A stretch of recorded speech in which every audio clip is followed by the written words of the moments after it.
Good morning, good afternoon, good evening, good day, wherever you are in the world, welcome.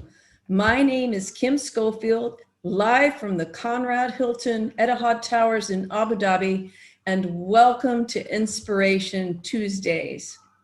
Today, we welcome Ms. Asma Faraz, who serves on the Board of Trustees for the Enabled Children's Initiative and the American Chamber of Commerce in Afghanistan. Welcome, Asma. Thank you so much, Kim. Thank you for the opportunity and interviewing me. Good evening for you and good morning for the audience in US and this part of the world. I'm delightful to be with you today. Not everyone is as inspired as you are to achieve. Even with all of the challenges some people face, not everyone is as inspirational. Not everyone has the leadership skills that you have and that you've developed. How can we inspire the most challenged of humanity to want to dream and achieve, to be resilient and succeed?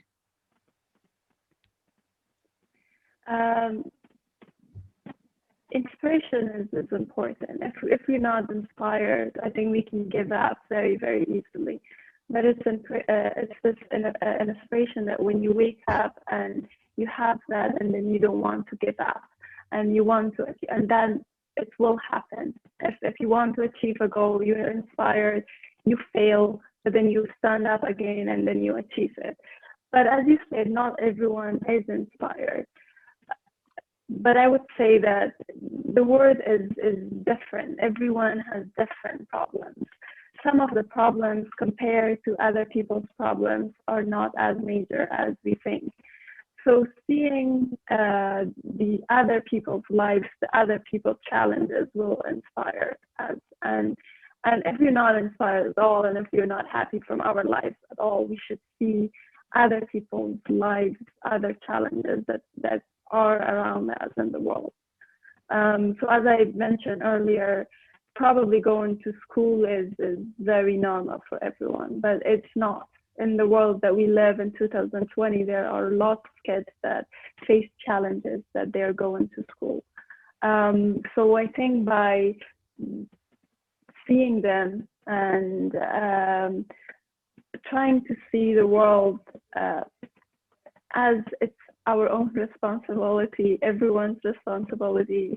It's the borders that make us separate from each other, but we're all human, and we should think about each other's challenges, and that should inspire each of us to not give up quickly in the life.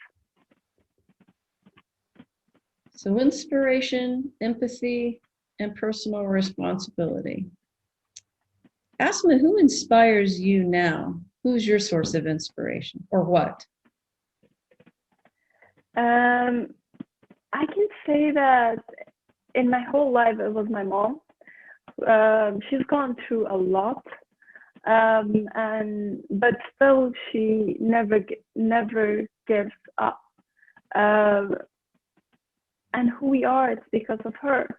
If she would give up very easily and quickly, we would be just in, I don't know what situation, probably got married and would never had a chance to go to school and work and inspire others, support other people. So I would say my mom and some of the, and who am I? But in my career, I would always say that I always had worked with great leaders. If it was our ambassador, who was the youngest ambassador in Washington, D.C., Ambassador Moheb, who's still in the government, he supported his women employees a lot. And then I had a great chance to work with the first female ambassador as well, and she inspired me a lot.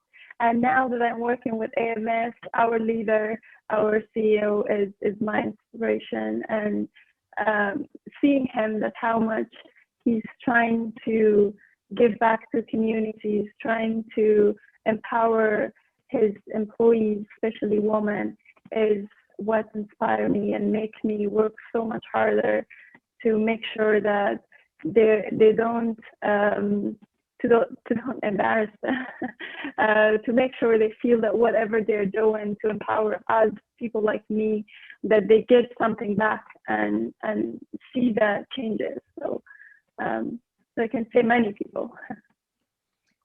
Do you think there's an opportunity to maybe create a role model and mentor network in Afghanistan by leveraging perhaps the Enabled Children Initiative or the Windows of Hope, where we could connect? You know, there are numerous organizations that are you know, in working to enable women to make sure that they have equal opportunity, education capability, you know, worldwide. Is there an opportunity, you think, to put together a network of mentors? Exactly. I think that's what we need. That's what we need, and this is the time that that we need help, support. It is very important and tough times for Afghanistan and for future, for girls' education future, for kids that are with disability. So exactly, it will be there is an opportunity, and it will be a great to be connected with other organizations that they support kids with disability, youth with disability, and their rights. So exactly, yes. Well, with the U.S. and other countries pulling out of Afghanistan, I'm sure that I'm worried about all of the women and the girls that are in Afghanistan at this time. As governments and individuals, what can we do to ensure that girls can obtain their education and that disabled children are not left homeless in the street to fend for themselves? What can we as governments, companies, individuals, what can we do? I think it is time that at least we should not give up on those goals. We should stand up with our sisters and brothers in Afghanistan and make sure that they go to school, make sure we are connected with some of the local charities that they are supporting these causes in Afghanistan. So I would say, please don't give up. Stand up with your sisters and brothers back in Afghanistan, because a lot of companies are also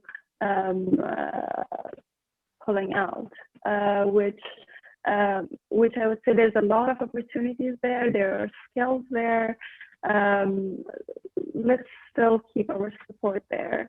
And I'm sure they will come back and be a great ally for us.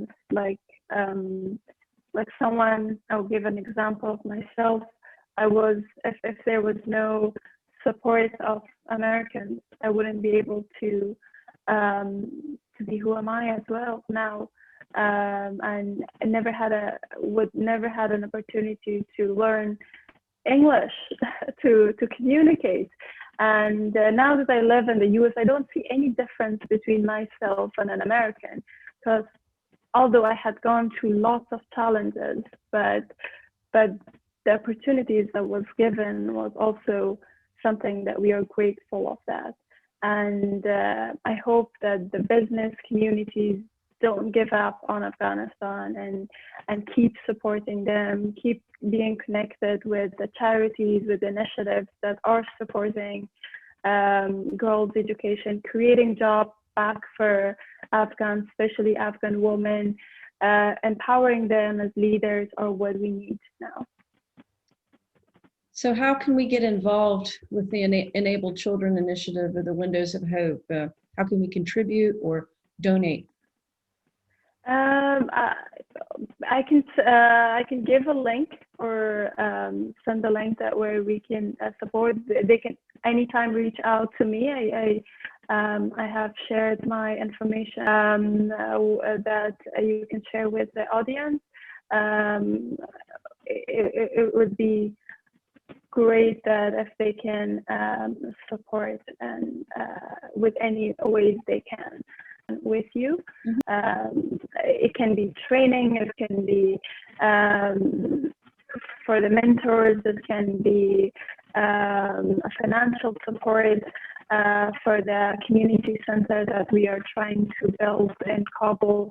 And also job opportunities. I think one of the other initiatives that we're doing now is to support the youth with disability to learn some skills and join the workforce community. So I've shared my contacts. Anyone would like to support, they can get in touch with myself. Perfect. Well, we've covered a lot of ground, Asma. Is there anything else that you would like to say or share with our audience? Thank you so much. Thank you so much for everything you're doing. And I have listened to your interviews. I think that's the other way that we can inspire generations like myself to see that different leaders, different people thinking differently, and it's all your credit goes all to yourself that with that finding all these leaders and making them inspired others. So thank you.